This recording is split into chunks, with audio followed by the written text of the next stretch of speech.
লীলা করেন,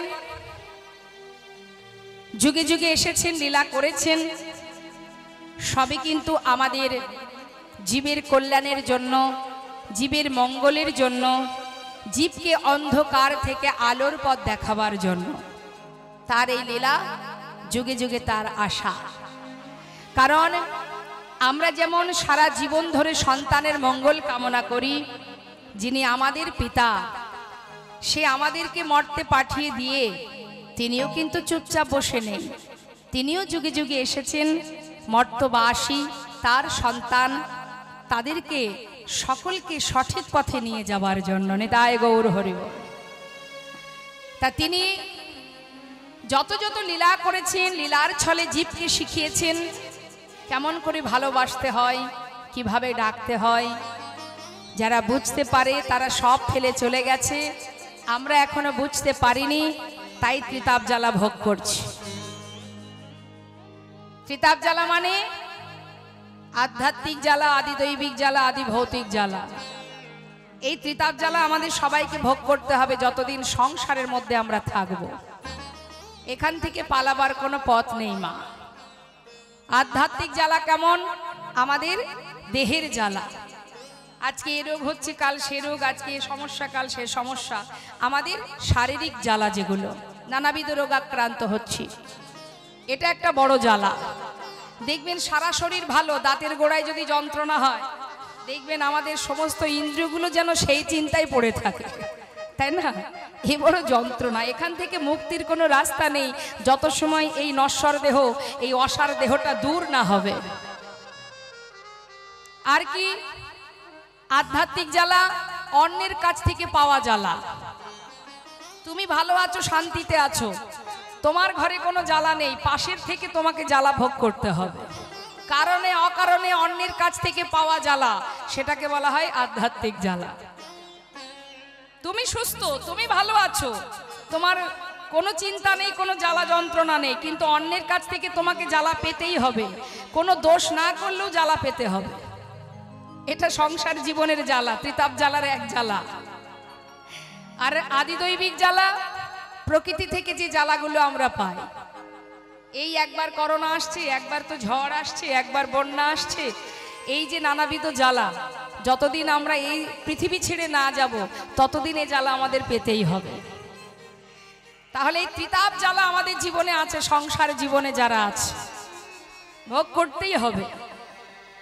আর এই ত্রিতাপ জ্বালা থেকে উদ্ধার করবার জন্য, আমাদেরকে মুক্তি দেওয়ার জন্য ভগবান তিনি কখনো মানুষ রূপে, ভক্ত রূপে তিনি এই ধরাতে এসে নানাবিধ লীলার ছলে জীবকে উদ্ধার করবার রাস্তা দেখিয়েছে। তো যারা বুঝেছেন চলে গেছেন, যারা বুঝতে পারেনি তারা এখনো পথের ধারে বসে বসে কাঁদছে, অর্থাৎ আমরা কাঁদছি।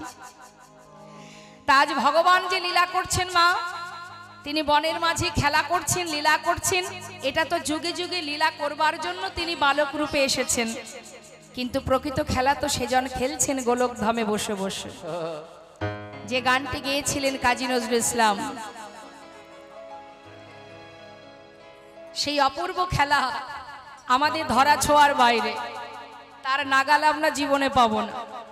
আমরা মনে করি আমি এটা করতে পারি, ওটা করতে পারি, তুমি কিছুই করতে পারো না।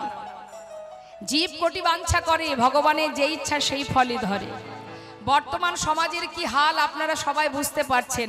ধর্ম নিয়ে টানাটানি বেঁধে গেছে, তাই না? কিন্তু যতই লাফালাফি করো না কেন, তার যখন মনে হবে সে এক পলকে লয়ও করতে পারে, এক পলকে সৃষ্টিও করতে পারে। কিন্তু সময়ের অপেক্ষা করতে হবে, ধৈর্য ধরতে হবে বাবা। শিশুপালের 100 অপরাধ যত সময় না হয়েছিল তাকে মরতে হয়নি, হ্যাঁ, তাকে সাবধান করেছিল, অপরাধ করে যাচ্ছ করো, 100 অপরাধ ক্ষমা করব, তারপরে আর করব না। তা যত সময় না হবে সে তো আসবে না, আসবে না। অর্থাৎ তুমি অপরাধ করছো, করে যাও, যা খুশি করছো করো, কখন যে তোমার শেষ মুহূর্ত ঘনিয়ে আসবে তুমি নিজেও জানো না। খেলছেন তিনি নিরজনে বসে। যে গানটি গেয়েছিলেন, আমার আপনার মতো হিন্দু জাতির, হিন্দু জীব নয়, সে মুসলমান কুলে জন্ম নিয়েছিল। দেখুন, ভগবানকে যারা ভালোবাসে তাদের কোনো জাত থাকে না। জাত তো আমাদের সৃষ্টি, আমরা সৃষ্টি করেছি, ভগবানের কাছে কোনো জাত নেই, তার কাছে আমরা সবাই জীব। আমাদের মানুষের পোশাক আলাদা হতে পারে, আলাদা আলাদা হতে পারে, আমাদের আরাধনা আলাদা আলাদা হতে পারে, আমাদের খাওয়া দাওয়া আলাদা হতে পারে, আমাদের গঠন দেখতে সকলের আলাদা হতে পারে, তাই না? এগুলো সবই আলাদা, পোশাক আলাদা। এক এক দেশের মানুষ দেখবেন এক এক পোশাক পরে, খাওয়া দাওয়াও এক এক জায়গায় এক এক রকম, তাই তো মা? গঠনও সকলের আলাদা, কিন্তু আত্মা, প্রত্যেকের হৃদয়ে যে পরমাত্মা আছে সে কিন্তু সকলের এক, সেটা আলাদা নয়। আর সেটাই হচ্ছে আমি। তাই যেদিন আমি আমাকে চিনতে পারবো সেদিন গোবিন্দকে চিনতে পারবো। কত মুসলমান ভক্তের কথা বলবো, সম্রাট আকবর, নাসির মাহমুদ, আব্দুল করিম, চাঁদ কাজী, যার সমাধিতে এখনো পুষ্প প্রদান হয়, পুষ্প পড়ে গাছ থেকে। কত ভক্ত আছে যারা নিজেকে ভগবানের চরণে সঁপে দিয়ে কত সুন্দর সুন্দর পদাবলী লিখে গেছেন, তোমরা কুঞ্জ সাজাও গো। কার লেখা? একজন মুসলমান ভক্তে। ভালোবাসতে হবে, ভালোবাসতে শিখতে হবে। হিংসা বিবাদ দ্বন্দ্ব করে জীবনে ভক্তি রাজ্যে প্রবেশ করা যায় না। তাই দেখুন কি বলছে সেই কাজী নজরুল ইসলামেরই লেখা, যিনি বিদ্রোহী কবি। ছোট করে আমি একটুখানি গাইছি, কি বলছে? খেলিছ, ভালো করে শুনবেন কথাগুলো। এ বিশ্বলয়ে বিরাট শিশু আনমনে খেলিছ, এই বিশ্বলয়ে বিরাট শিশু আনমনে খেলিছ, প্রলয় সৃষ্টি তব। কি বলছে মা কথাটা? একবার প্রলয় করছো, একবার সৃষ্টি করছো, তোমার কাছে একটা পুতুল খেলার মতো। হরি বল, হরি বল। প্রলয় সৃষ্টি তব পুতুল খেলা, নিরজনে প্রভু নিরজনে খেলিছ, এই বিশ্বলয়ে বিরাট শিশু আনমনে খেলিছ। কি বলছে? তোমার এক পলকে তুমি কখনো লয় করছো, কখনো সৃষ্টি করছো। দেখতেই পাচ্ছেন মাঝে মধ্যে এমন করে দমকা হাওয়া দিচ্ছে যে দেখতে দেখতে সব কোনো না কোনো দিক ধ্বংস হয়ে যাচ্ছে। কখন যে তিনি ধ্বংস করে দেবেন সব কে বা জানে। তাই বলছি তিনি যে খেলছেন নিরজনে বসে, আর আমাদের মতো সাধারণ জীবের এই নানাবিধ কাণ্ড দেখে তিনি মৃদু মৃদু হাসছেন। আর কি করছেন? আঙুলের মাথায় করে আমাদেরকে নাচাচ্ছেন। হরি বল। বলছে শূন্যে মহা আকাশে তুমি মগ্ন লীলা বিলাসে, শূন্যে মহা আকাশে তুমি মগ্ন লীলা বিলাসে, শূন্যে মহা আকাশে তুমি মগ্ন লীলা বিলাসে, হাসিছ খেলিছ তুমি ক্ষণে ক্ষণে, নিরজনে প্রভু নিরজনে খেলিছ, এই বিশ্বলয়ে বিরাট শিশু আনমনে খেলিছ। তিনি খেলছেন কি নিয়ে? আমাদের মতো আমরা যে খেলা খেলি সে খেলা নয়, আমাদের খেলনা অন্য কিছু, আর তার খেলনাগুলো কি মা? সে যে খেলনাগুলো নিয়ে খেলছে সেগুলো কি? হরি বল। আহা, কি বলছে?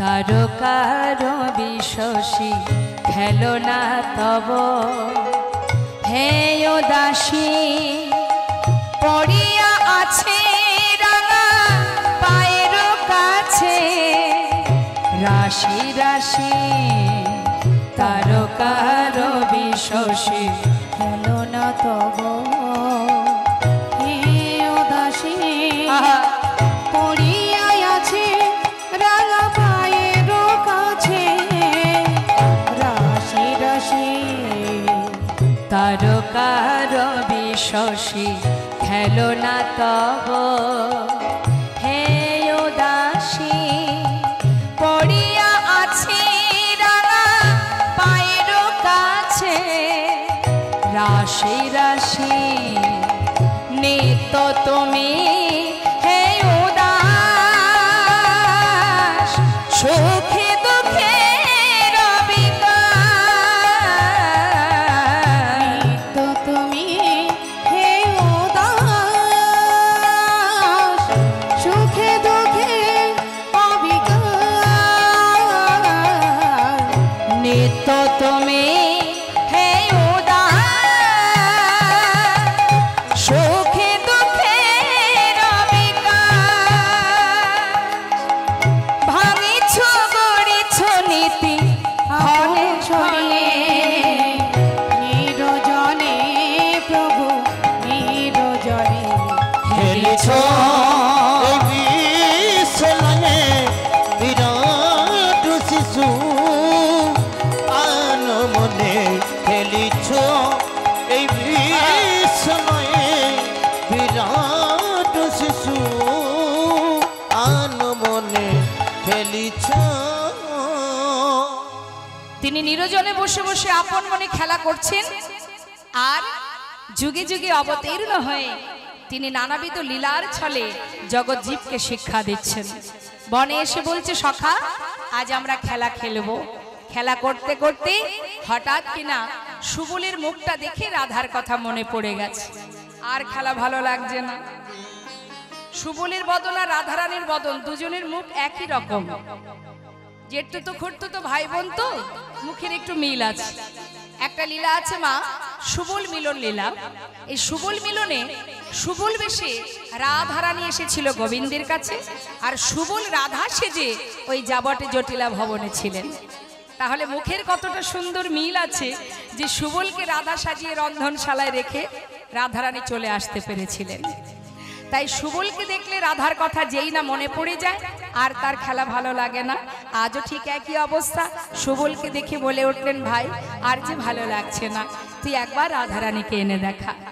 সুবল বলছে দেখ কানা, যখন তখন তাকে আনা যায়, সে তো বাদিনীর ঘরে থাকে, তাকে কি করে নিয়ে আসবো, কি করব?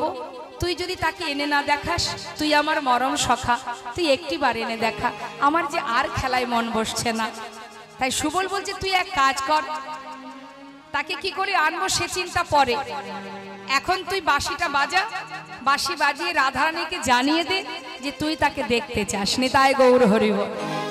তাই সুবলের কথা মতো গোবিন্দ আমার কি করলেন, নিজের ধেনুবৎসগুলো সখাদের কাছে দিয়ে বললেন তোরা দেখিস, আমি চললাম।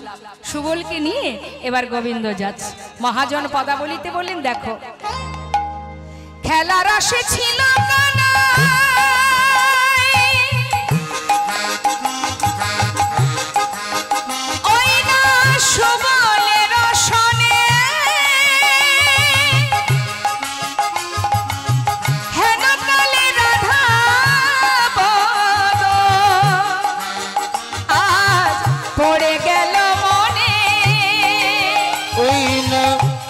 রসে ছিল কান,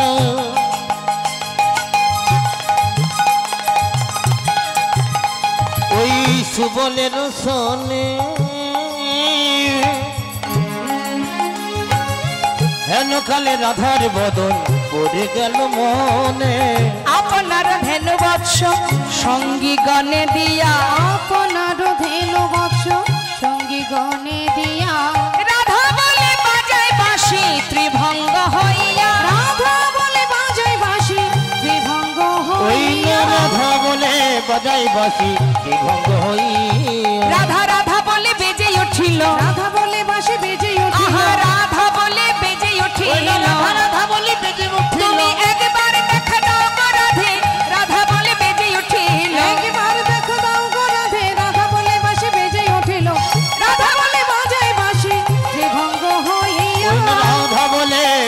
বাসি বিভঙ্গ হইয়া। সর্বনাশা কুলনাশা বাঁশি বাজলো, যে বাঁশি শুনলে জগতের কোনো জীবই থাকতে পারে না। যেই না বাঁশি বাজলো, যার উদ্দেশ্যে বাজালো, রাধারানী শুনতে পেলেন সেই বাঁশির ধ্বনি। যেই না শুনেছে মা, ঘরের মধ্যে সখী বেষ্টিত হয়ে মনের দুঃখ প্রকাশ করছে ললিতা। বাজলো বধুর বাঁশি।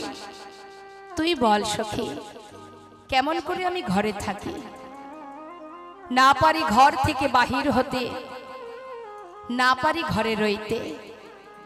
গোবিন্দের বাঁশি বাজলো, যার যেমন কান সে তেমন শুনলো। এক একজন এক এক ভাবে শুনছে মা। বাঁশি বাজে একই সুরে, যার যেমন কান সে তেমন শোনে, যার যেমন ভাব তার তেমন লাভ। চার বন্ধু রাস্তা দিয়ে যাচ্ছে, গাছের পাখি তার মতো ডাকছে, আর চার বন্ধুর মধ্যে বলা বলি হচ্ছে। একজন মুসলমান, একজন ব্যবসাদার, একজন বৈষ্ণব, আর একজন কোমর, যারা মাটির জিনিস তৈরি করে। এখন চার বন্ধু যেতে যেতে বলছে, এই বন্ধু, হ্যাঁ হ্যাঁ, গাছের পাখি কত সুন্দর ডাকছে বল দেখি। আমি বৈষ্ণব বলছি। কি বলছিস তুই? ওই বল তো গাছের দেখি পাখি গাছের কি পাখি বলছে কি জানো? বলে, কি বলছে? গাছের পাখি বলছে হরে কৃষ্ণ রাধা। বৈষ্ণব যিনি, তিনি শুনছেন যে পাখি যেন বলছে হরে কৃষ্ণ রাধা। রাধা। হ্যাঁ, আর যিনি ব্যবসাদার, ব্যবসাদার বলছে হ্যাঁ বলছে পেঁয়াজ রসুন আদা। হরি বল। যিনি বেচা কেনা করেন তিনি বলছেন না না, যেন শুনতে পাচ্ছি পেঁয়াজ রসুন আদা। আর এক বন্ধু, হ্যাঁ, সে হচ্ছে মাটির জিনিস তৈরি করে যিনি, সে কুমোর, সে বলছে আরে ধুর, তোরা যেটা বলছিস সেটা নয়, আমার মন বলছে। এই কি বলছে বল দেখি? হাড়ি কলসি নাদা। এখন মুসলমান যিনি আছেন, কি হলো রে? কি বলছে? হ্যাঁ কি বলছে? হ্যাঁ? তার মানে কি মা, পাখি ডাকছে তার মতো, তার ভাষায় সে ডাকছে। যার যেমন কান সে তেমন শুনছে, যার যেমন ভাবনা তার তো তেমনই লাভ। হ্যাঁ, এক একজন এক এক রকম শুনছে। তা গোবিন্দের বাঁশি বাজছে একই সুরে, যার যেমন কান সে তেমন শুনছে। কে কি শুনছে শুনুন। গোবিন্দ বাঁশি বাজাচ্ছেন বনে, আর এদিকে কে কি শুনছে? মহাজন বললেন, মাতা যশোমতী শোনে ননীদে মাননী, ননীদে মাননী, আর নন্দয়োপানন্দ শোনে এই তো বাধায়ানি, এই তো বাধানি। সখাগণ শোনে বাঁশি চলে গোঠে যায়। আমার রাধা রানী শোনে বাঁশি একবার ঘাটে সরা। আমাদের হরি বল হরি। শুনে বাসি একবার ঘাটে সুরা। শ্রীমতী রাধারানী সখীদের বলেছেন, সখীরে ওই দেখ বধুর বাঁশি বাজে, এখন আমি কি করব বল, কি করার আছে আমার? শ্রীমতী রাধারানী দুঃখ করছে, আর গোবিন্দ আমার কি করলেন, সুবল সখাকে সাথে করে নিয়ে এক পা দুপা করে যাচ্ছে। সুবল বলছে এক কাজ কর, আমাদের যে মা আছেন লীলার সহায়কারিণী পৌর্ণমাসী মা যোগমায়া। যোগমায়া কে মা জেনে রাখুন, যিনি কংসের হাত থেকে উঠে গিয়ে বলেছিলেন তোমারে বধিবে যে গোকুলে বাড়িছে সে, ইনি হলেন গোবিন্দের অন্তরঙ্গ শক্তি, ইনি হলেন যোগমায়া যোগেশ্বরী। ভগবান আসার আগেই তিনি এসেছেন। আর আমরা যে দুর্গা মায়ের পূজা করি তিনি হচ্ছেন মহামায়া, আর ইনি হলেন যোগমায়া, যিনি যোগাযোগ করান, যিনি মিলন করান, তিনি হলেন যোগমায়া, যিনি অন্তরঙ্গ শক্তি। আর মহামায়া হচ্ছেন বহিরঙ্গ শক্তি গোবিন্দের। তা সেই যোগমায়া আজ মাকে স্মরণ করলেন। যেই না মাকে স্মরণ করেছে ভগবান কৃষ্ণচন্দ্র, মা যোগমায়া গোবিন্দের নিকটে এসে উপস্থিত। মা যোগমায়া যোগেশ্বরী তিনি এসে বললেন, হে প্রভু, তুমি কেন স্মরণ করেছো আমি জানি, তুমি গোবিন্দ রাধানীকে দেখতে চাও, কিন্তু তাকে যে তুমি দেখবে কিভাবে দেখবে? একটা তো ছলনা করতেই হবে, ছলনা ছাড়া তাকে আনা কি সম্ভব? ঠিক আছে, কি ছলনা করতে হবে না, তুমি পথের ধারে দানি সেজে দাঁড়াও নি, তাই গৌর হরিব। তুমি দানি সেজে দাঁড়াবে আর আমি রাধারানীকে জটিলা ভবন থেকে বাহির করে নিয়ে আসব। ঠিক আছে, এখন গোবিন্দ দানি সেজে দাঁড়ালেন, যিনি দান গ্রহণ করেন তিনি দানি। এখন মা, দান কিন্তু অনেক রকমের আছে জগতে, অন্নদান, বস্ত্রদান, রক্তদান, কত দান আছে। কিন্তু শাস্ত্রে বললেন দান তিনটি নাম দিলেন, দানের তিনটি ভাগ আছে। একটি হলো রাজসিক দান, তামসিক দান, সাত্ত্বিক দান। রাজসিক দান কেমন? মনে করুন কারোর অনেক টাকা আছে, ভগবান দিয়েছে বলে আছে, সে কিছু টাকা যদি ভগবানের সেবার করে দান করে, সে 50 হোক 1 লাখ হোক, তার ভিতরে যদি অহংকার এসে যায় যে আমি 1 লাখ টাকা ডোনেশন করেছি, আমি যেই যাব আমাকে বড় চেয়ারে বসাবে, নাম যশ খ্যাতি অর্জন করবার জন্য যদি কেউ দান করে থাকে, এটাকে বলা হয় রাজসিক দান। অর্থাৎ তুমি দিলে বটে, তোমার ভিতরে দেওয়া মাত্রই যে অহংকার তৈরি হলো, সেই অহংকারের কারণে তুমি তার কৃপাটুকু লাভ করতে পারবে না, নিতাই গৌর হরিব। ওই দানটাই করা হবে, বিনিময়ে যে কৃপা সেটা তুমি আর পাবে না। আর কি তামসিক দান, একজন আরেকজনকে খুশি হয়ে দেখবেন হয়, এটা বন্ধুদের মধ্যে হয়। কেউ যদি কারোর উপকার করে দেয়, বলে হ্যাঁ রে বন্ধু, তোর উপকার করলাম, তুই আমাকে খাওয়াবি তো? তার মানে কি 500 টাকা কি 1000 টাকা দিল, যা বাজার থেকে খেয়ে নিস। এটাকে বলা হয় তামসিক দান। অর্থাৎ যে দেবে এবং যে নেবে উভয়ের সমান অপরাধ। হ্যাঁ, আর সাত্ত্বিক দানটা কেমন? তোমার 100 টাকা আছে, 50 টাকা আছে, তুমি সেটাই প্রভু সেবার তরে দান করো। কিন্তু দানের পিছনে যেন কিছু চেয়ে বসো না। আমরা তো যা দান করি তার থেকে 10 গুণ চেয়ে বসি। দিয়ে যদি 100 টাকা ভগবানকে বলি যেন আমি এই ওপরের তালাটা যদি আমি যদি ঠিকঠাক করে ফেলতে পারি, বা ছেলে যদি আমার চাকরি পায় 5000 টাকা দেব। ভাবতে পারছেন? 100 টাকা ভগবানকে ঘুষ দিয়ে একটা ছেলের চাকরি কামনা করছি আমরা। তাহলে আমরা কত ভালোবাসি ভগবানকে। যদি তুমি আমাকে মানে আমার ছেলে চাকরি দাও তবে 5000 পাবে, না হলে আর তোমাকে দিচ্ছি না।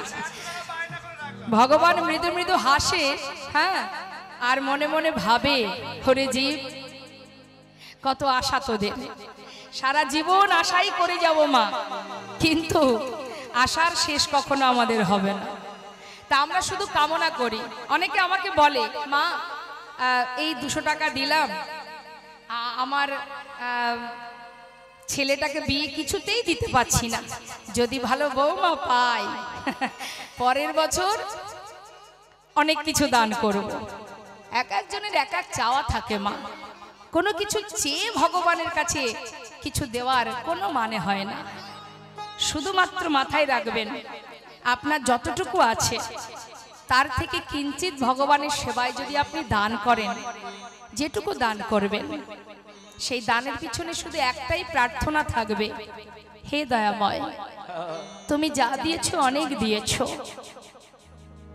কিন্তু আমার থেকে যারা দরিদ্র, জগতে এমনও কোনো ব্যক্তি আছে মা, যে সাদের 3 তলা বাড়িতে বাস করছে, তার একটা সন্তান নেই।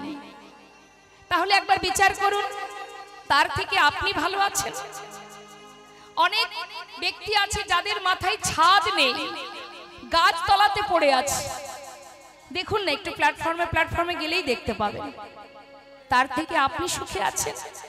তথাপিও আমাদের চাওয়ার শেষ হয় না মা, শুধু চাইতেই থাকি ভগবানের কাছে। এটুকু বলি না, তাদের থেকে তো আমি ভালো আছি, তুমি অনেক সুখে রেখেছো প্রভু, বরং আমি তোমার জন্য কি করতে পারলাম? 100 টাকা 50 টাকা ভগবানকে দিন, দিন আপনার মনে যা ইচ্ছা হয় তাই দিন, শুধু এটাই কামনা করুন, হে দয়াময়, তোমাকে যতটুকু দান করেছি, যতটুকু দিয়েছি, সে তো তোমারই দেওয়া, তাছাড়া আমি কোথায় পেলাম? তাই তোমার সেবার তরে দান করলাম, আমার এই দানটুকু যেন বিফল না হয়, যেন তোমার সেবায় লাগে।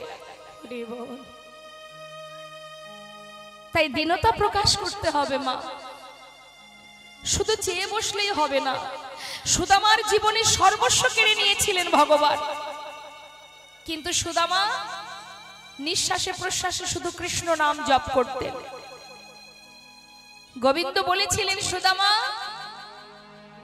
জীবনে এত কষ্ট পাচ্ছিস তুই, এত দুঃখ তোর, সন্তানদের নিয়ে গাছের তলায় ঝড় বৃষ্টির উপরে দিন কাটছে তোর, আমার কাছে কিছু চেয়ে নে বন্ধু। সুদামা শুধু একটা কথাই বলেছিল, কানাই তোর কাছে একটাই চাওয়া, তুই যেন আমায় ভুলে না যাস, যেমন ভাবে আমায় ভালোবাসিস যেন আমায় কখনো তোর সঙ্গ ছাড়া করিস না। আর আমি কিচ্ছু চাই না। ভগবানের কাছে না চাইতেই সব কিছু পাওয়া যায়। জগতে সেই মহাধনে ধনী যে জন গোবিন্দ ধনে ধনী। গাছতলাতে জীবন কাটিয়ে সেই সুদামা দ্বারকায় ভগবান কৃষ্ণের সোনার সিংহাসনে বসেছিলেন, আর আমরা সাদের পাঁচতলা বাড়িতে দিন কাটাচ্ছি, এসি ঘরে দিন কাটাচ্ছি। যেদিন সময় হবে মা, ঘাড় ধাক্কা দিয়ে ওই পাঁচতলা থেকে তুলসী তলায় নামিয়ে দেবে। সেদিন আমার বলতে জগতে কিছু থাকবে না। আর যিনি গাছতলাতে জীবন কাটিয়েছে সুদামা, জীবনে যার কখনো কপালে একটা চেয়ার জোটেনি, সেই সুদামা বসেছিল ভগবানের সোনার সিংহাসনে। নিতাই গৌর হরি বল।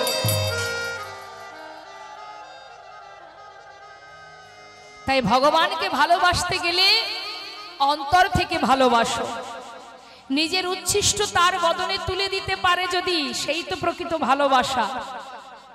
চিন্তা করে দেখুন, রাম অবতারে মা যে সবরী, যাকে সবাই ঘৃণা করত, গাছ থেকে কুল পেড়ে নিজে মুখে আগে সেবা করে দেখত, খেয়ে দেখত টক না মিষ্টি।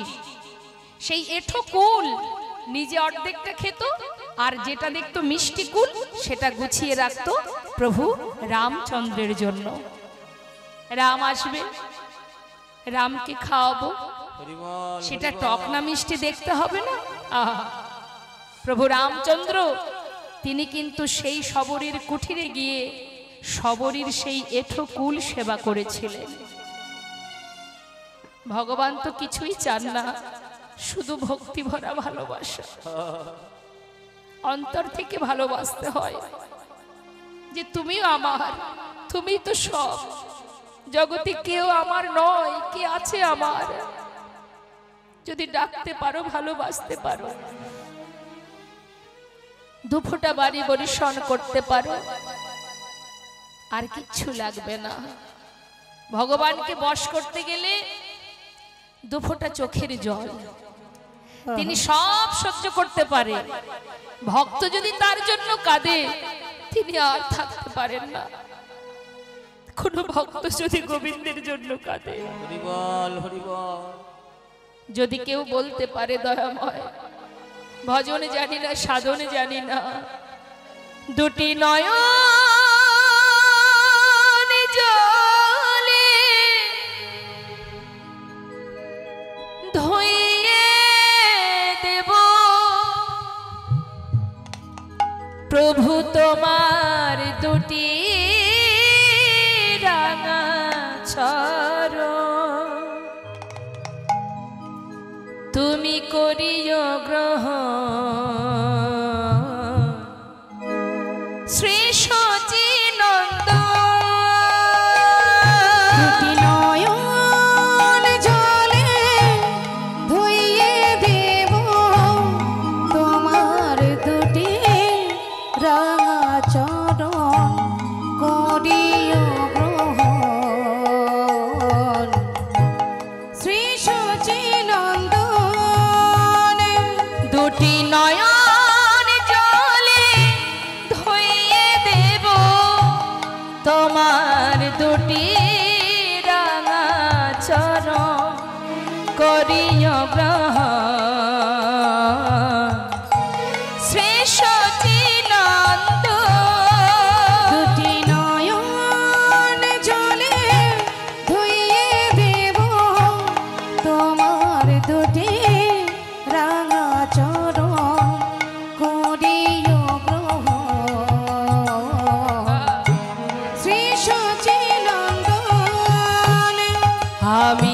জানি ভজ না জানি পূজ আমি না জানি ভজ না জানি পূজ কোনে গুনে পাব তোমার ওরাঙা চর আমি না জানি ভজ না জানি পূজন কোন গুণে পাব ও দুটি চর দুটি নয়নের জল বহে অবিরাম হে প্রাণ গোবিন্দ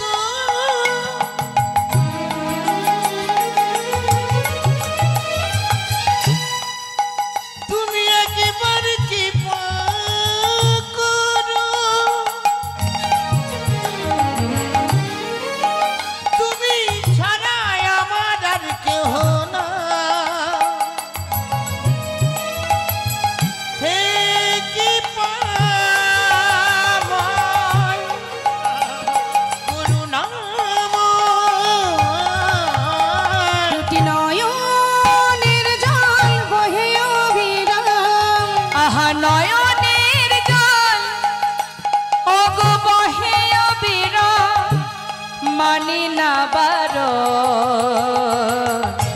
শ্রী সচিনন্দ দুটি নয়নের জল দেব তোমার দুটি রাঙা চরণ করিও গ্রহণ শ্রী সচিনন্দ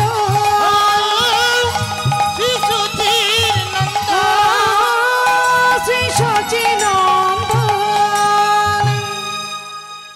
অন্তর থেকে ভালোবাসো, অন্তর থেকে আস্বাদন করো, ভক্তি ভরে ভালোবাসো। তার একটা ঘটনা ছোট করে একটু বলি মা। কেউ যদি প্রকৃত ভগবানকে ভালোবাসে সে তো ভগবত কৃপা পাবেই পাবে। তার একটা সুন্দর প্রমাণ, এক গোবরে পোকা আর এক মৌমাছি, দুজনের মধ্যে খুব বন্ধুত্ব। এখন দুজনের মধ্যে বলা বলি করছে, হ্যাঁ রে বন্ধু, বহুদিনের সম্পর্ক তোর সঙ্গে আমার, কিন্তু বন্ধুরে আজও কোনোদিন তোর বাড়িতে আমি যেতে পারলাম না, না তুই আমার বাড়িতে এলি। হ্যাঁ, তা একদিন তো যাওয়াই যায়। এখন গোবরে পোকা বলছে, কথাটা তো মন্দ বলিসনি বন্ধু। তা হ্যাঁ হ্যাঁ গোবরে পোকা বলছে, মা গোবরে পোকা দেখেছেন তো? দেখেছেন? কোথায় থাকে? গোবরের মধ্যে থাকে। আর মৌমাছি সে ফুলে বসে মধু পান করে, তাই না? এখন গোবরে পোকা বলছে, তাহলে বন্ধু তুই আমার বাড়ি চল। মৌমাছি চিন্তা করছে, গোবরে পোকার বাড়িতে গেলে তো গোবর খেতে হবে, তার থেকে ওকে আগে আমার বাড়িতে নিয়ে যাই। হ্যাঁ রে শোন, তোর বাড়িতে আমি অবশ্যই যাব, তুই এক কাজ কর, তুই আগে আমার বাড়িতে চল। গোবরে পোকা বলছে, ঠিক আছে তাই হোক, চল তাহলে তোর বাড়ি যাই। ঠিক তার পরের দিন মৌমাছি আর গোবরে পোকা দুজনে এসেছে মৌমাছির বাড়িতে। এখন এসে মৌমাছির বাড়ি কোথায়? একটা সুন্দর সরোবর, যেখানে অনেক ফুল ফুটে আছে। সরোবরে নিয়ে গিয়ে বলছে, বন্ধু এই হচ্ছে আমার বাড়ি, দেখতে পাচ্ছিস? দেখেছিস কত ফুল ফুটে আছে? হ্যাঁ শোন, আমার বাড়িতে এসেছিস, কিছু তো সেবা করতে হবে, তা আমি আর কি দেব বল? আমার কাজ হলো মধু পান করা, তুই এক ফুলে বস, ফুলে বসে তুই মধু পান কর, তাই গৌর হরি বল। এখন মৌমাছি এক ফুলে বসেছে মা, গোবরে পোকা কিন্তু আর এক ফুলে বসে মধু পান করছে। কিছুক্ষণ পর মৌমাছি জিজ্ঞাসা করছে, বন্ধু এই বন্ধু, বলি মধু পান করছো তো? ভালো লাগছে?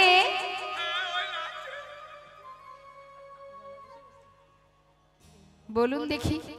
এমন ভাবে বলছে যেন মনে হচ্ছে ভালো লাগছে না। আচ্ছা, মধু কারোর ভালো লাগে না এমন হয় নাকি? হ্যাঁ রে বন্ধু, ভালো লাগছে না?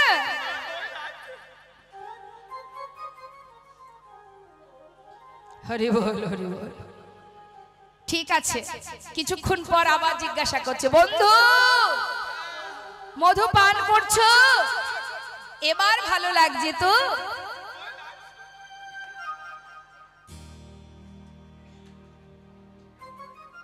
কেমন লাগছে?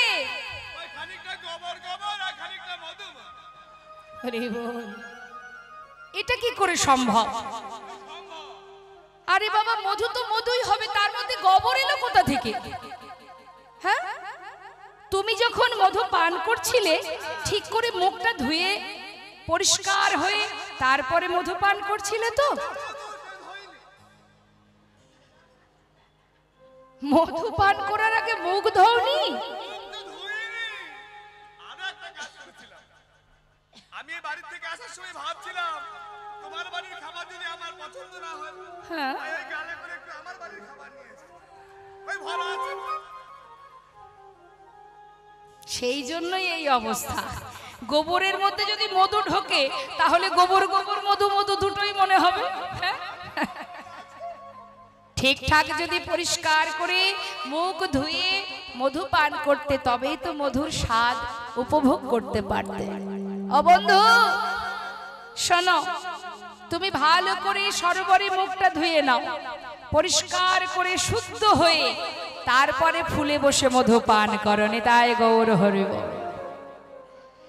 গোবরে পোকা কি করেছে মা? মৌমাছির কথা মতো সে সুন্দর করে নিজের বদনটা ধুয়ে পরিষ্কার করে ভ্রমরের কথা মতো এবার পরিষ্কার পরিচ্ছন্ন হয়ে ফুলে বসে মধু আস্বাদন করছে।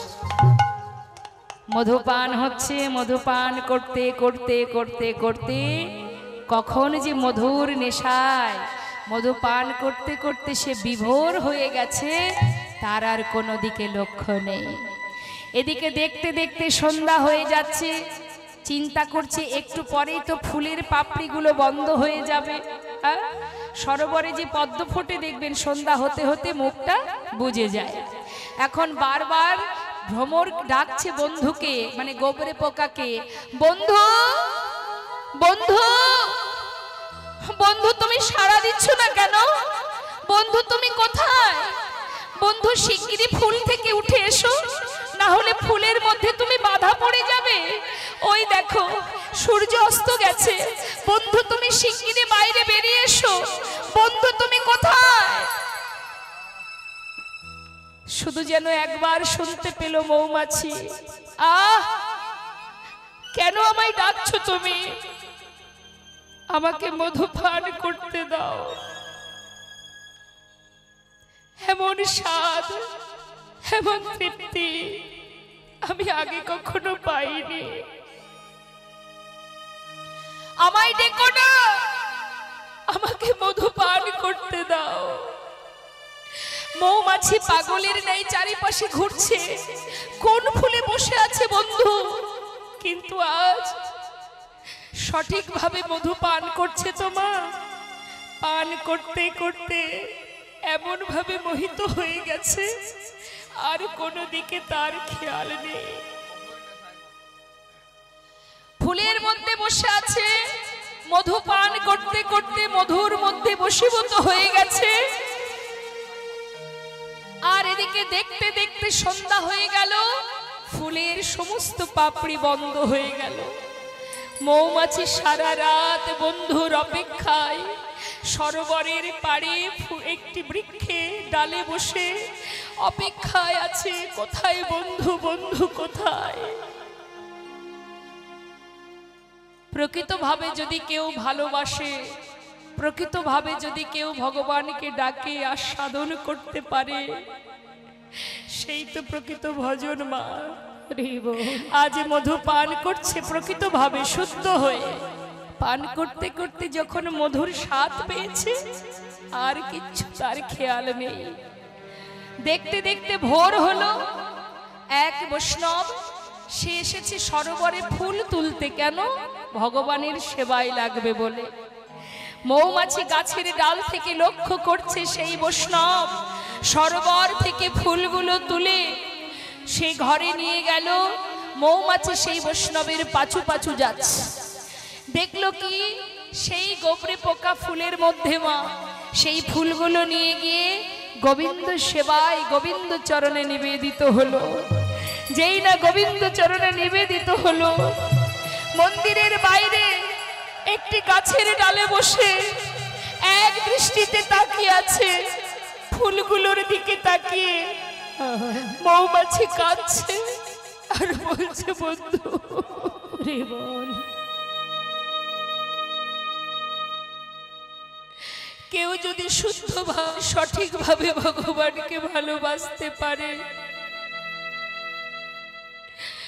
তার যে গোবিন্দ কৃপা হয়। আজ কত সৌভাগ্য আমার বন্ধুর, আজ সে মধু পান করতে করতে বৈষ্ণবের কৃপা পেল, ভগবানের চরণ পাদপদ্ম লাভ করতে পারল। যে সরোবরে প্রতিটা মুহূর্ত আমি মধু পান করি, আজও আমি পারলাম না গোবিন্দ চরণে পৌঁছাতে, আর এক গোবরে পোকা মধু পান করতে করতে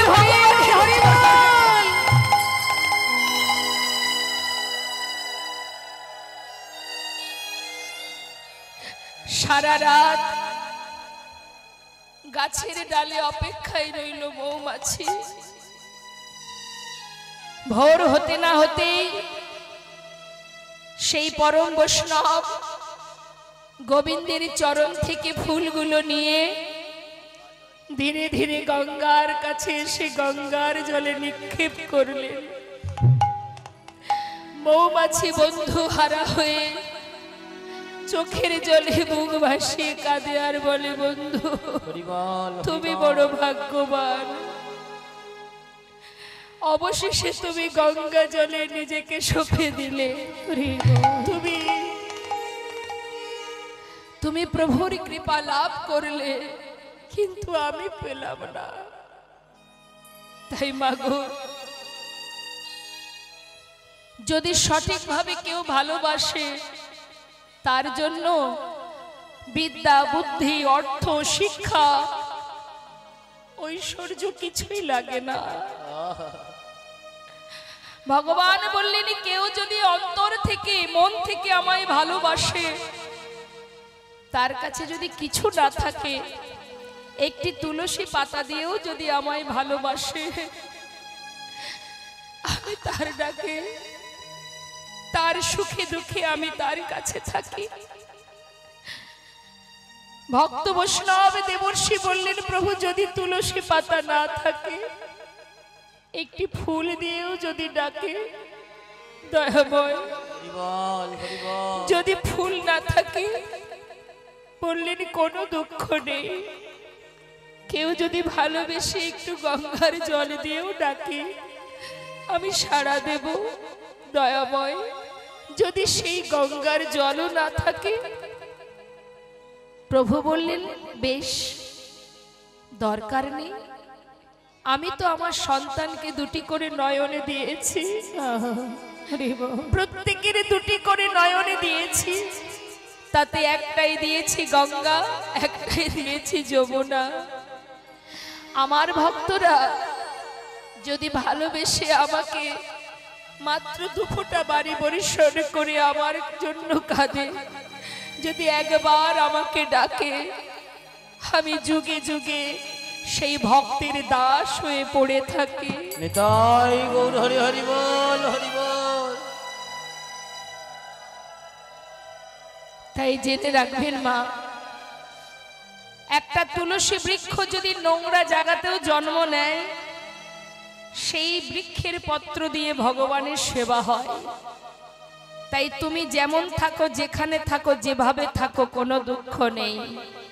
যদি তুমি ডাকার মতো ডাকতে পারো, যদি তাকে অন্তর থেকে ভালোবাসতে পারো, যদি বলতে পারো, প্রভু প্রভু তোমার চরণে ছাড়া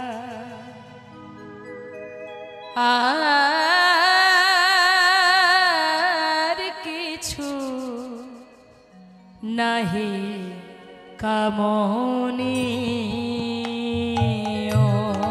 প্রভু তোমার চরণে ছাড়া আর কিছু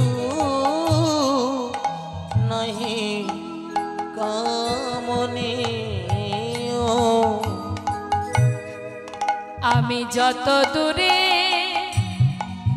চলে যাই, হে দয়াময়, আমি ভুল করতে পারি, আমি ভুল পথে যেতেও পারি, তুমি আমায় কৃপা করে সঠিক পথে নিয়ে যেও। আমি যত দূরে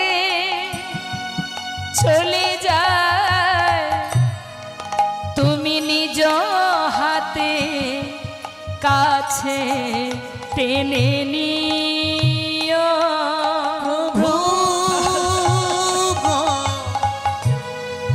আর কিছু নাই কামনি, তুমি আমারে তোমার করে নিও,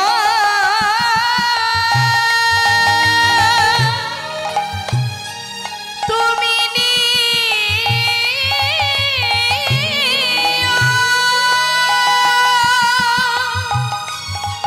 তুমি নিও গো প্রভু, আমারে তোমার করে নিও, তুমি নিও, নিও গো প্রভু। আমার বলিতে কিছু আমার বলিতে কিছু। কত সুন্দর কথা মা। আমি অনেক কিছু চাইবো তোমার কাছে, কারণ আমি মানুষ, আমি মায়ার জীব, কত কি চাইবো তোমার কাছে, কিন্তু তোমার কাছে একটি নিবেদন, তুমি যেন আমায় কিছু দিও না। আমার বলিতে কিছু আমারে বলিতে কিছু নাহি থাকে যেন মরে শ্রেয়। নিতাই গৌর হরি বল, হরি বল। আর কিছু নাহি কামনে, প্রভু তোমার চরণ ছাড়া আর কিছু নাহি কামনে, ও প্রভু তোমার চরণ ছাড়া আর কিছু নাহি কামনে। তাই শাস্ত্রে বললেন, দান করবে, দানের পিছনে যেন কোনো উদ্দেশ্য না থাকে, মুক্ত হস্তে প্রাণ ভরে ভগবত সেবায় দান করো। তুমি যেমন কর্ম করবে, কর্ম অনুযায়ী তুমি ফল পাবে। হরি বল, হরি বল। আমরা মনে করি আমরা খালি হাতে এসেছি, খালি হাতে যাব। ভালো করে জেনে রাখুন, কেউ আমরা খালি হাতে আসিনি, কেউ আমরা খালি হাতে যাব না। আমি যে কর্মগুলো করলাম মা, সেই কর্মের যে ফল, সেই ফলের বোঝাটা তোমাকে কাঁধে করে নিয়ে যেতে হবে। সুকর্ম করলে সুফল পাবে, কুকর্ম করলে কুফল পাবে, ফলের বোঝা নিয়ে যেতে হবে কাঁধে করে। তাই আজ দান, সাত্বিক দান, শ্রেষ্ঠ দান, ভগবত সেবার তরে দান, গোবিন্দ সেবার তরে দান, বৈষ্ণব সেবার তরে দান। আজ ভগবান দানি সেজে দাঁড়িয়ে আছেন, আর মা যোগমায়া তিনি যোগাযোগ ঘটাবেন বলে বৃদ্ধ বড়িমায়ের রূপ ধারণ করে যাচ্ছেন যাবটে। নিতাই গৌর হরি বল। শ্রীমতী রাধারানীর শ্বশুর বাড়ি কোথায়? যাবটে। তো যাচ্ছে, কিন্তু ছলনা তো একটা করতে হবে। কি ছলনা? ঘোমটা টেনে ডাকতে ডাকতে যাচ্ছি, কি বলছে? তোরা কেউ বিকে যাবি লো। বিকে যাবি মানে বিকিকিনি করতে যাবি, কাদের বলছে? ও পাড়ার গোয়ালিনীরা। তোরা কেউ বিকে যাবি গো, ও পাড়ার গোয়ালিনীরা। তোরা কেউ বিকে যাবি লো, ও পাড়ার গোয়ালিনীরা। তোরা কেউ বিকে যাবি গো, ও পাড়ার গোয়ালিনীরা। ওই দুধ দুগ্ধ ঘিত ঘোলে, ওই না দধি দুগ্ধ ঘিত ঘোলে। দুধ দুগ্ধ ঘিত ঘোলে। একবার সাজাবো বছরে তোরা। বিকে যাবি লো, ও পাড়ার গোয়ালিনীরা। তোরা কেউ বিকে যাবি গো,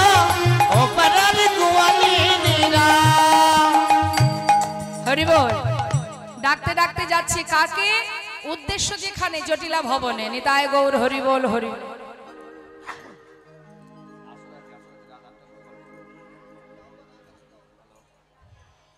তো ডাকতে ডাকতে যাচ্ছে সবাইকে। এখানে আছে নাকি গোয়ালা আছে কেউ? একটু হাত তুলে দেখান।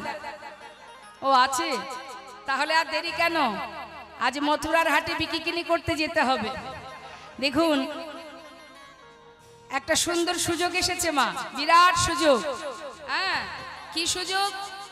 মানে যাকে বলেন একটা অফার বলতে পারেন, ঘির দরে ঘোল বিক্রি।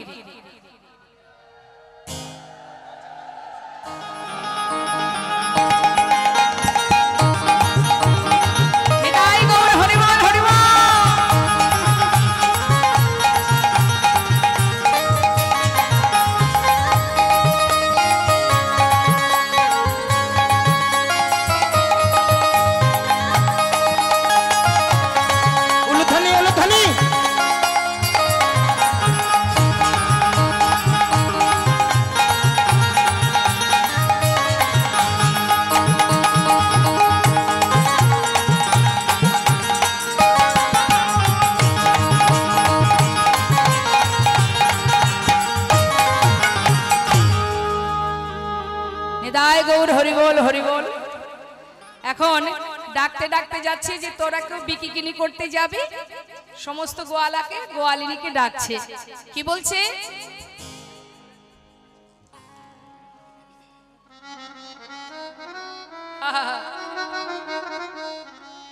তোরা কেউ বিকে যাবি ল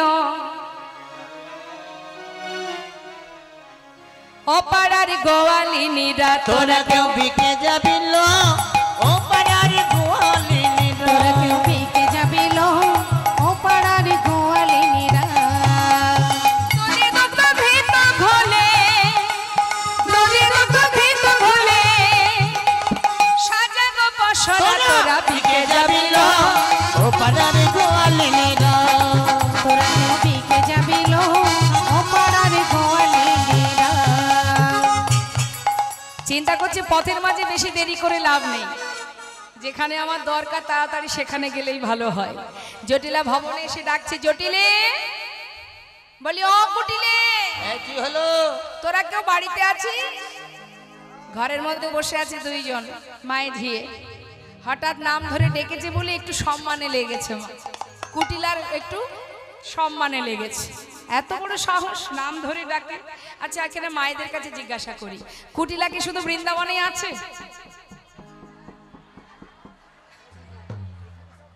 তাহলে আপনারা মানছেন তো?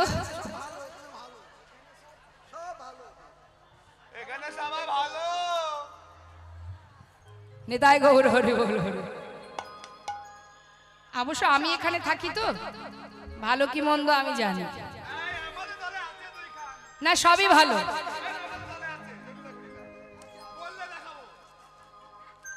দেখাও দেখাও দেখাও।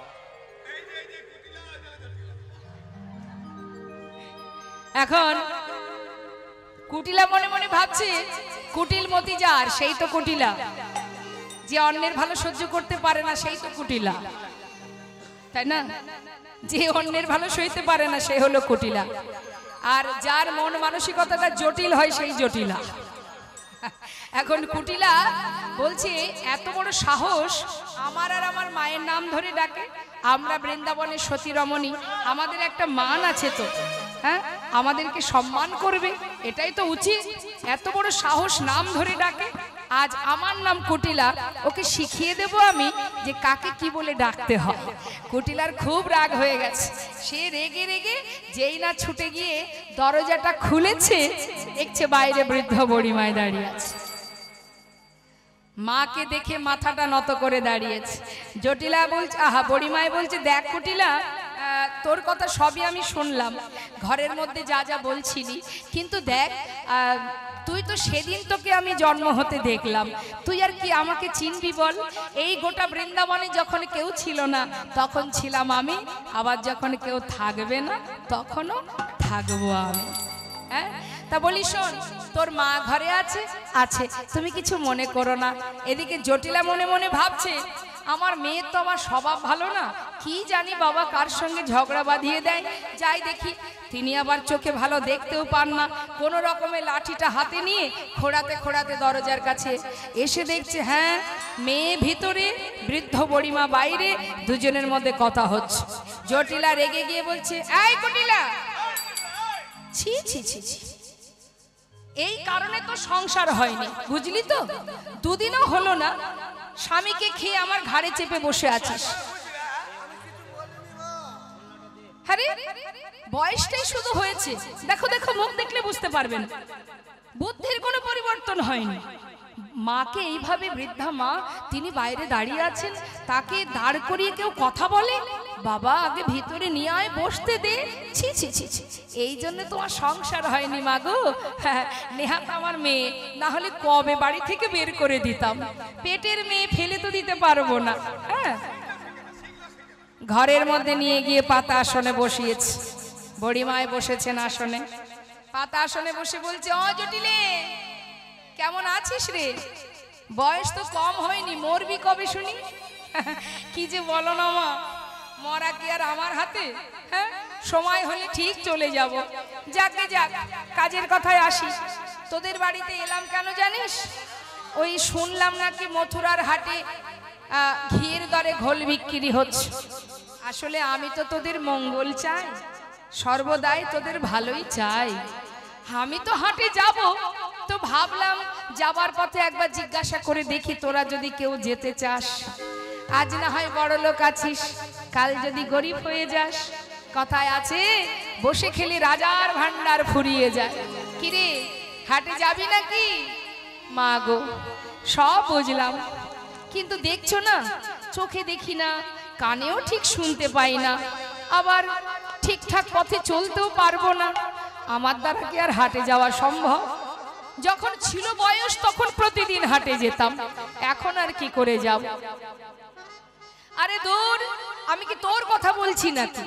আমি তো দেখতে পাচ্ছি তোর দ্বারা আর বিকিকিনি হবে না। তোর মেয়েটা এত সুন্দর ঘরের লক্ষ্মী, মেয়েটাকে হাটে পাঠিয়ে দিলেই তো পারিস। যা বলেছো বলেছো মা, আর বলো না। ওই মেয়েকে হাটে পাঠাবো? ওকে আমি হাটে পাঠাবো না। হাটে পাঠাবি না কেন? বিকিকিনি করবে, আমার সাথে থাকবে, তোর ভয় কিসের? যা বলেছো মা। ও যে আমার হাট ভাঙা মেয়ে গো মা, হাট ভাঙা মেয়ে। ও যদি হাটে যায়, সুন্দর হাটটার সুন্দর থাকবে না। ওর যে স্বভাব মোটেও ভালো নয়, লোকের গায়ে গা বাঁধিয়ে ঝগড়া করে, পায়ে পা লাগিয়ে ঝগড়া করে। কি আর বলবো মা, নেহাত আমার পেটের মেয়ে, না হলে কবে বাড়ি থেকে বের করে দিতাম। কি আর বলবো, কি শুনবে তাহলে মা? দুটো কথা তোমায় বলি আমার মেয়ের কথা। বল দেখি তোর মেয়ের কথা একটু শুনি। ও মা শোনো তাহলে, আমার মেয়ের অনেক গুণ, আমার মেয়ের এমন গুণ আছে নাকি? এরকম মেয়ে আপনাদের ভালো করে জেনে নিন কি কি গুণ আছে মেয়ে।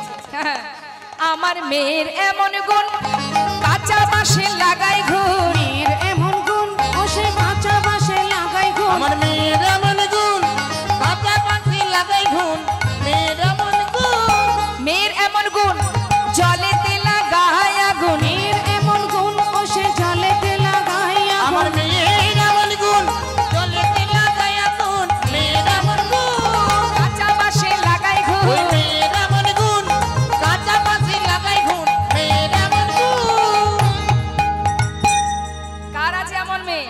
কাঁচা বাঁশে ঘুণ ধরাতে পারে, জলে আগুন লাগাতে পারে। আছে? কেশের সেতু পার হতে পারে, ছাকনি করে জল আনতে পারে। শুধু তাই নয়, যার পদভরে মাটি কাঁপে, মুখের বলে দধি টকে। মানে বুঝতে পারছেন, ভাষা এত টক, দই থাকলে দই টকে যাবে। কত গুণ আমার মেয়ে। তা ওই মেয়েকে হাটে পাঠাবো? মাথা খারাপ আমার। ওকে আমি হাটে পাঠাবো না। দেখ, কিছু মনে করিস না জটিলা, তুই তো তোর মেয়ের গুণের কথা শোনালি, সত্যি কথা বলতে আমরা গাছে তো আমরাই হয়, আম তো আর হয় না রে বাবা। তুই যে খুব একটা ভালো তা তো নোস, তোর মেয়ে আর কত ভালো হবে। কি যে বলো না মা, আমার আবার কি দোষ দেখলে তুমি? যাকে যাক, তা তো ছেলেটাকে পাঠাবি না মা, ওকে দিয়ে হবে না। ওই একটা কাজই জানে, ওই জয় মা কালী শ্যামা মায়ের পূজা, ও কুলদেবীর পূজা ছাড়া ওর দ্বারা জীবনেও বিকিকিনি হবে না। চিন্তা করছে, আমি তো ওটাই চেয়েছি যাতে কেউ যেতে না পারে। হ্যাঁ রে শোন, তা যাই হোক, সবার কথা বলতে বলতে আসল কথাটাই বলা হয়নি। মানে আমার নাতনিটা কেমন আছে? সে ভালো আছে তো? ভালো আছে? যাক, তা আমার নাতনিটাকে তোরা যে বাড়ির বৌমা করে এনেছিস, সংসারে মন দিয়ে কাজকর্ম সব করে তো? হ্যাঁ করে মা, তোদের কথা শোনে তো? হ্যাঁ কথা শোনে মা, কিন্তু মা গো, এর মধ্যে আবার কিন্তু কি করতে এলো? হ্যাঁ,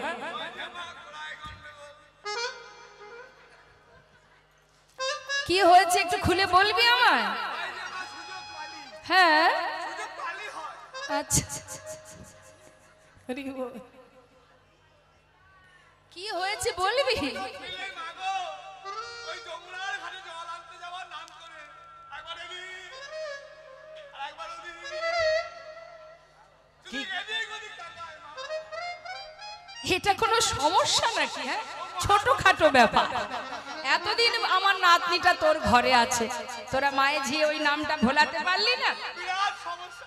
এই শোন, আজ যদি তোর বৌমাকে আমি তোর পা ছুঁয়ে সব কিছু বলে কয়ে যদি নিয়ে যেতে পারি, ওই যে কেলে ছোড়ার কথা বলছিস না, আরে ওটা কোনো ব্যাপার হলো? তোর বৌমাকে মানে আমার নাতনিটাকে আমার সঙ্গে হাটে পাঠিয়ে দে। হাটে গিয়ে যখন ওই ঘিল ঘোল দধি দুগ্ধ বিক্রি করবে না, বিক্রি করতে গেলে তো একটু দামটা হিসাবের ব্যাপার আছে, ঠিক করতে হবে। কেউ 1 সের নিল, কেউ 2 সের, কেউ 3 সের। এখন বিকিকিনি করতে গেলে তখন তো মাথা খাটিয়ে বিকিকিনি করতে হবে। যখন ওই মাথা খাটিয়ে বিকিকিনি করবে, মাথা থেকে কেলে ছোড়াটা কোথায় উড়ে যাবে? হ্যাঁ হ্যাঁ, শোন, তুই চিন্তা করিস না, একটু দাঁড়া। বলি, ও রাজনন্দিনী নাতনি। বাবা কোনে ছিল নাতনি? যাক, কথা শোনে তাই না? খুব কথা শোনে, ডাকা মাত্রই হাজির হয়ে গেছে। দেখি দেখি দেখি, বাবা বাবা কি ভালো লাগছে। বলি, ও রাজনন্দিনী। হ্যাঁ রে, ও নাতনি, শাশুড়ি বলল তুই নাকি যমুনায় জল আনতে গিয়ে এদিক ওদিক তাকাতে তাকাতে যাস। ছি ছি ছি ছি, এমন কেউ করে? শোন, আজ আমার সঙ্গে হাটে নিয়ে যাব তোকে। তুই তোর শাশুড়ির পা ছুঁয়ে কথা দে, জীবনে কোনোদিন আর এদিক ওদিক মানে এডালে ওডালে তাকাবি না, কেমন? কথা দে, সোজা পথের দিকে তাকাবি। নে, পা ছুঁয়ে কথা বল।